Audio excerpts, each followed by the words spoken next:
What's up, guys? We're back with the 18th BioLayne Video Log and continuing to move forward, checking out some new topics here. Got something a little bit different for you guys today, a little bit of carb metabolism stuff. But first I just want to give you guys an update on some things going on in my life.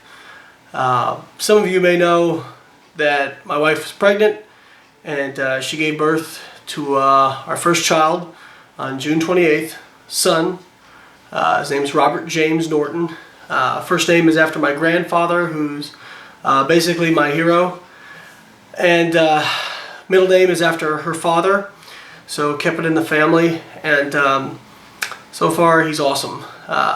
We're super excited. I don't want to ramble on and on about that because I could, but just wanted to say that, yeah, Dad, Team Dad checking in. So it's really cool, new part of our life, and I couldn't be more happy about things. He's healthy, crying like crazy. You may even hear him a little bit here in the background, but we couldn't be more thrilled. So with that, today we're going to get into some common carb stuff I see. And I feel, I don't want to say carb myths, but kind of misinterpretations of carbohydrate data. First thing I want to talk about is, are carbohydrates anabolic? I actually wrote an article about this a while back, and since then my views have changed slightly. But basically, what you hear a lot, and especially from certain people, is that carbs are anabolic because insulin is anabolic, and you need to have, you know, I don't know, 100 grams of waxy maize or dextrose or super fast digesting carb post-workout because it'll spike insulin and jumpstart recovery. And really, the idea of carbs being anabolic, of insulin being anabolic, is somewhat misguided. And we're not going to beat around the bush. To help illustrate this, we're going right to the BioLayne wipe-off board, baby. That's right. Now let's see if I can get this in the right area to start. It's always tough when you're doing it into the camera facing. So what we got here is a chart, all right? On the bottom here, the x-axis, we have insulin concentrations, increasing insulin concentrations. So as you go left to right, you're getting higher concentrations of insulin. Okay, and over here we have rates of muscle protein synthesis, anabolism. Okay, now a reason you hear a lot that insulin is anabolic is because early on they looked at data, and here you go, like down here you can see we have a deficient area of insulin, physiological range of insulin, and then a super physiological range of insulin. Okay, so early studies would kind of look, and they'd see that if you had a deficient level of insulin, you would have repressed anabolism. Your anabolic response was not normal. Okay? But if you gave super physiological amounts of insulin, I'm sorry, I'm getting ahead of myself. If you had a deficient amount of insulin, you'd have a deficient anabolic response. But if you restored that to physiological levels, you would restore the anabolic response. You would get, you would get a normal anabolic response. And then if you gave a super physiological amount of insulin, you get more anabolic response. And people looked at those 3 points and they said, okay, straight line, insulin's anabolic, linear response. But that's actually not accurate, okay? Insulin, just like we talked about a lot in previous videos, there's thresholds in metabolism, okay? And actually what you find is that when you restore insulin, yes, it restores that anabolic response. But in the physiological range, it's really not anabolic, okay? There's not really, it's kind of a plateau. Now once you start to get in the super physiological range, you have another break point, and you have an increase in anabolism, okay? So there's these inflection points, there's these thresholds in metabolism. But within that physiological range here, insulin really isn't anabolic.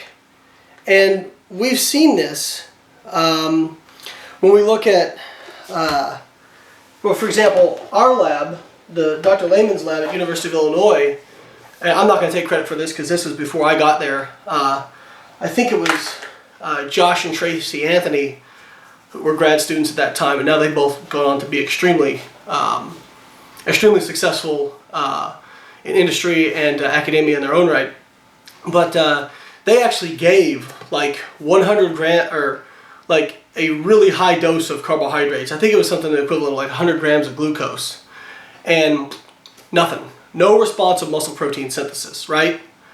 So there was really no anabolic response just to carbs alone. But now when you give protein, we know there's an anabolic response, right?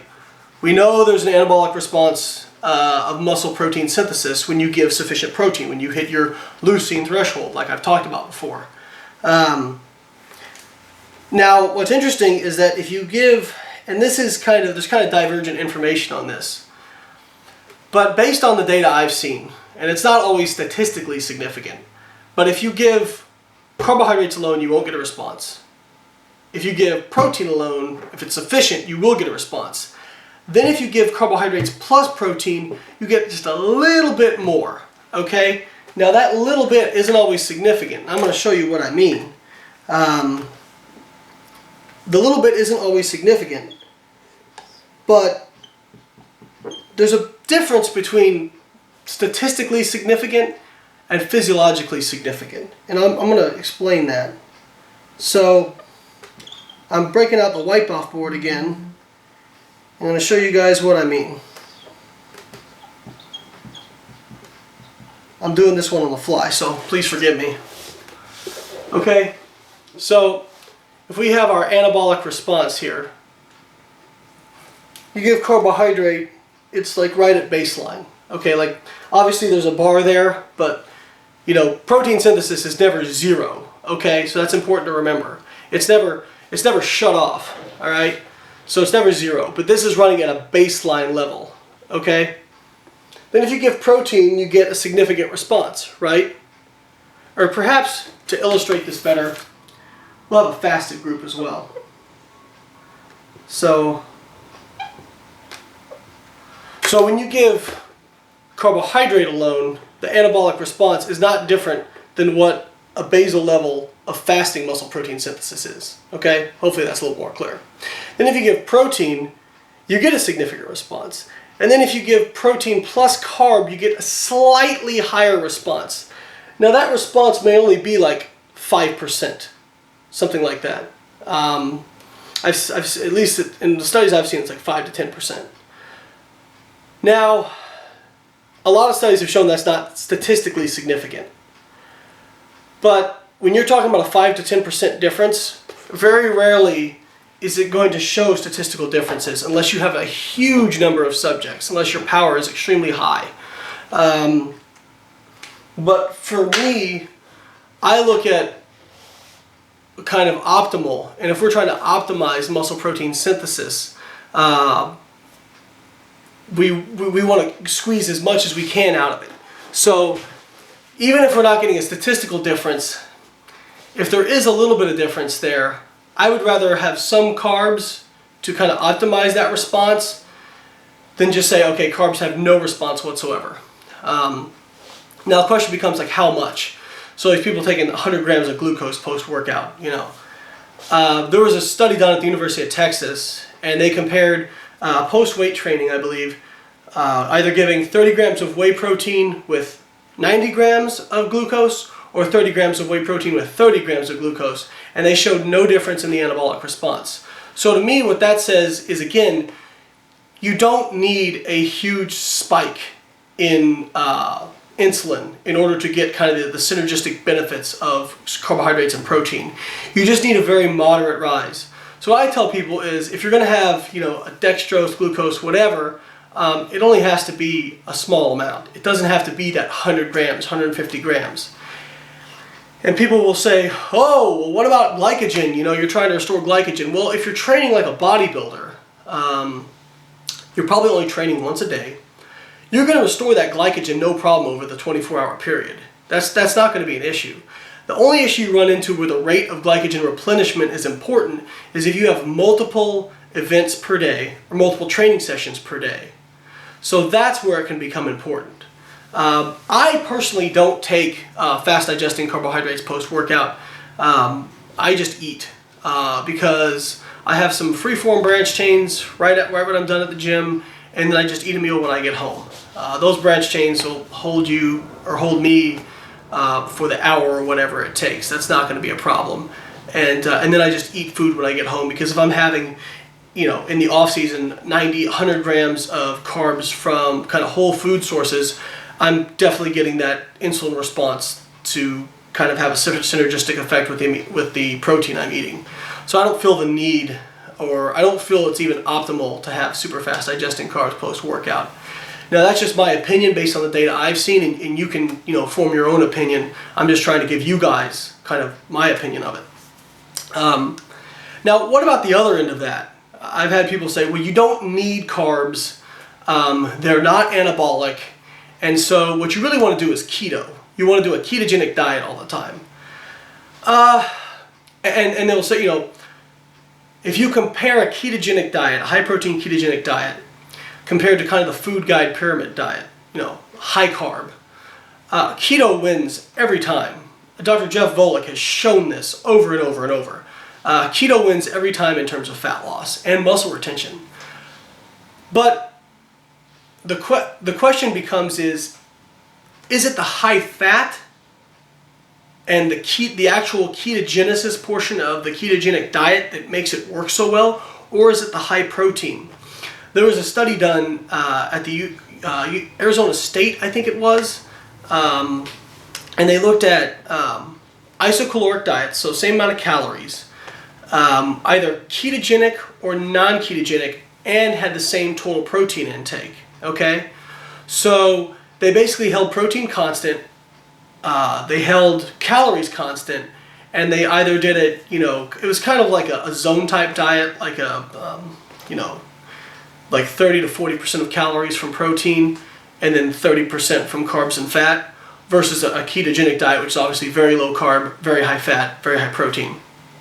And what they found was that the fat loss was not different between the two groups, or the muscle retention. So that kind of is suggestive that it's the high protein component of these diets that really induces the thermogenic response, induces the fat loss and the muscle retention. It's not necessarily the ketogenic portion.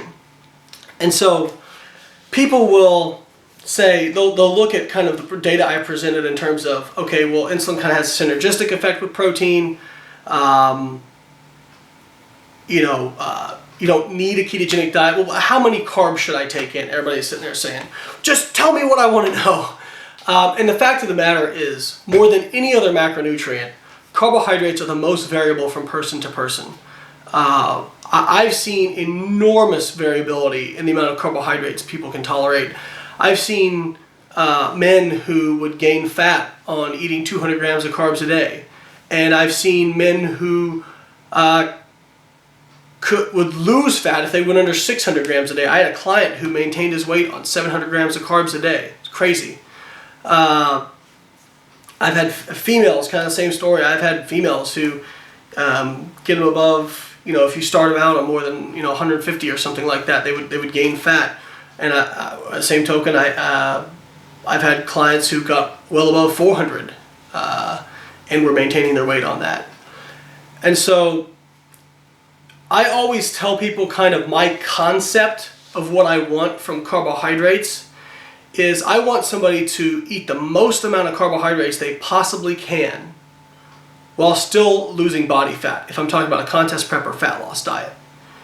Because of the metabolic capacity component we've talked about, we've discussed, if you start out and you can lose fat at 200 grams of carbs per day, you're going to be a lot better off in terms of when you hit sticking points, powering through those sticking points, than the person who has to start off eating 100 grams of carbs per day, right?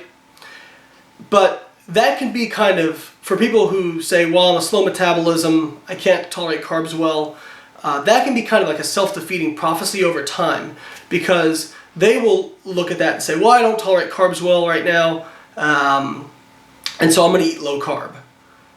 And so they eat less and less and less over time, and it represses their metabolism even further. And one of the big misconceptions I think is out there is that metabolism is static. Metabolism is not static, because people will say, well, I'm an ectomorph, I'm an endomorph, you know, I tolerate carbs great, I don't tolerate carbs well. I've worked with people, I've seen a guy I worked with years ago named Ben Goins. He started out, if you would have seen his pictures before he started, you would say classic endomorph. Was eating 150 grams of carbs a day to diet down, had a 37-inch waist, looked chubby.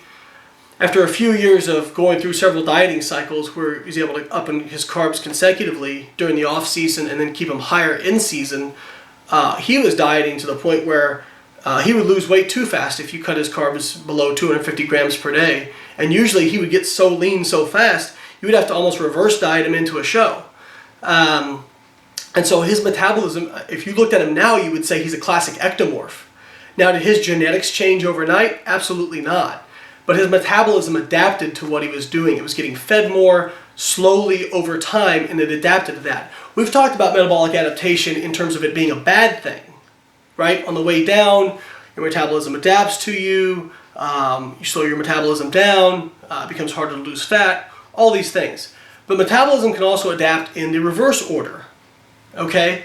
If you slowly increase calories over time, again, I'm talking about very slow increases.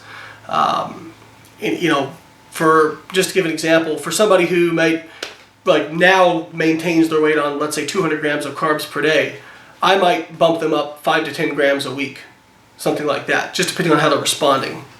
And I'm also going to bump up fat slightly as well, you know, maybe like 1 to 2 grams a week.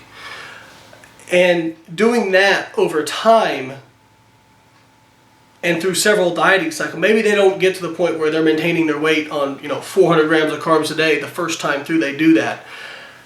But they diet down, they get a little bit, they get leaner, and they're able to keep their carbs higher this time through. Then you reverse diet them back up. They're able to get higher on their carb intake this time, higher on their calorie intake this time, and not gain as much body fat in the off season. Then you diet them down again. They get a little bit leaner. They're able to keep their calories a little bit higher this time again. Then you go back up again. So over time, instead of having the kind of the self-destructive, super hard restrictions coupled with binge behavior, you know, kind of the ultra restrictive diet binge cycle, which can produce people who are very low calorie intake and have trouble losing weight.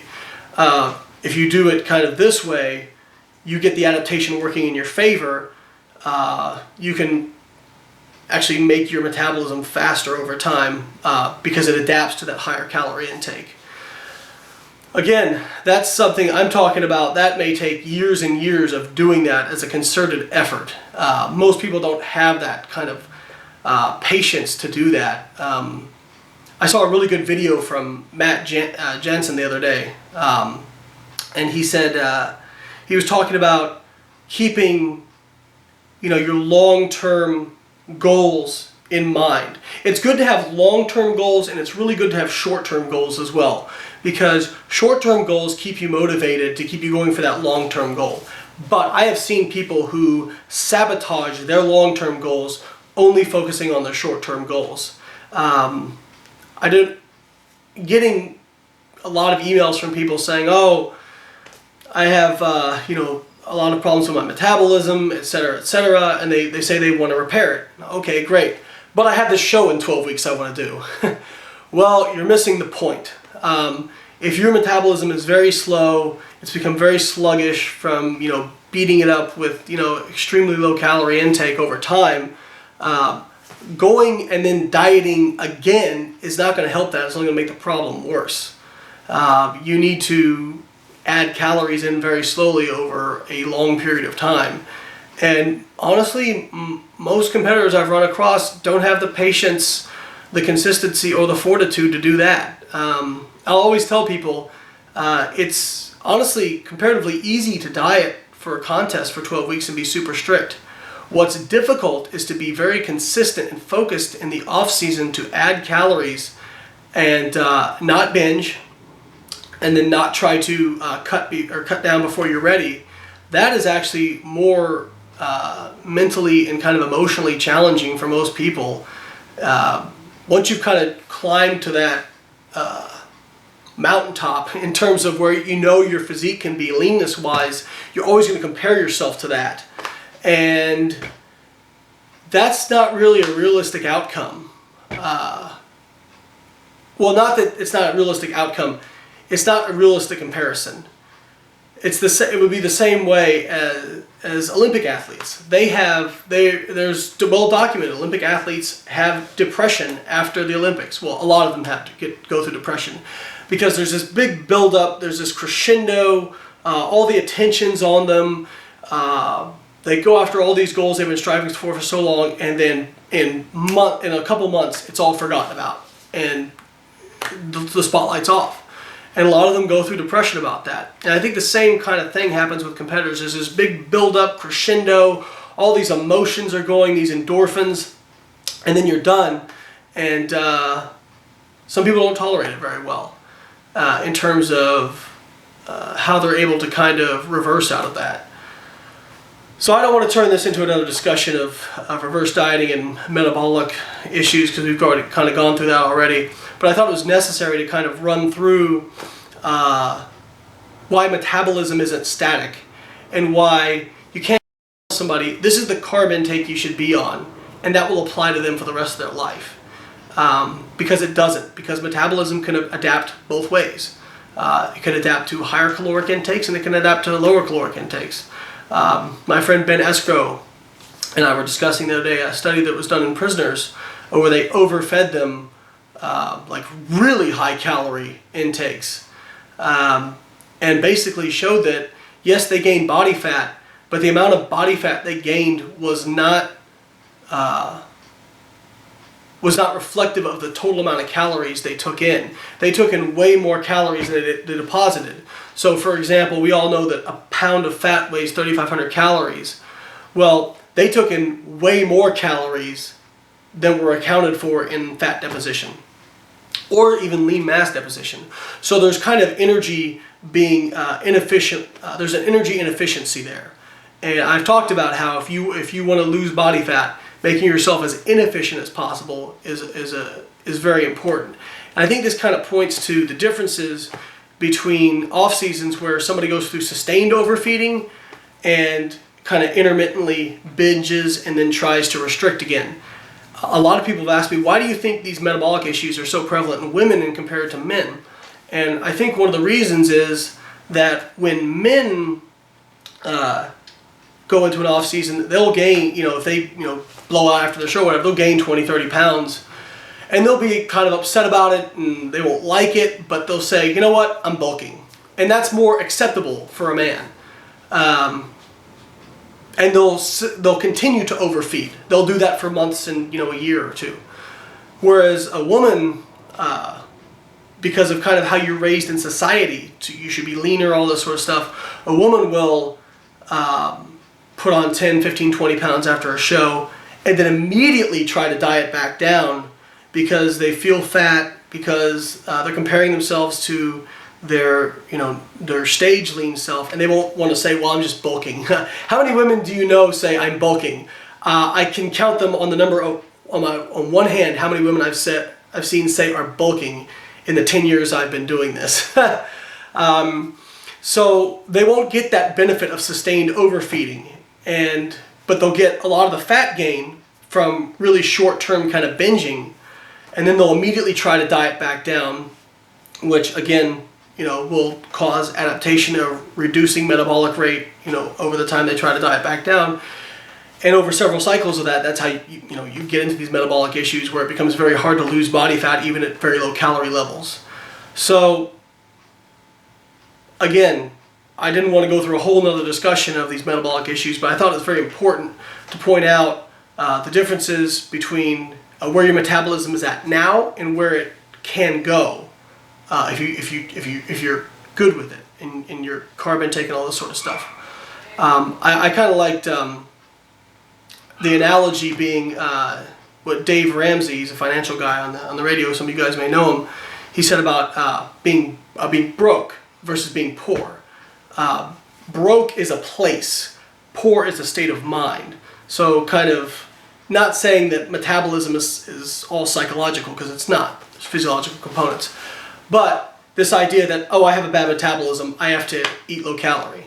Okay, well you might have a lower, your metabolic rate might be lower now, but if you take care of it over time and you use that metabolic adaptation to your advantage, hopefully you can make it better over time. And I've seen that. So again, kind of just because you're in some place now doesn't mean you can't get to another place over the course of several years. And that can be good or bad depending on how you swing it. So I think that's really important to keep in mind. And again, just kind of trying to tie all these concepts in together and how they fit in. It wouldn't be reasonable for me to give you a good discussion of carbohydrates without tying it into how it fits in kind of your everyday life. So I hope the video has been helpful. As always, I appreciate you guys watching. If you enjoyed it, please click subscribe or like or both. If you didn't, feel free to not do that, and I'm sure you will leave some rude comment in the comment section. So thanks guys, and I will see you next time.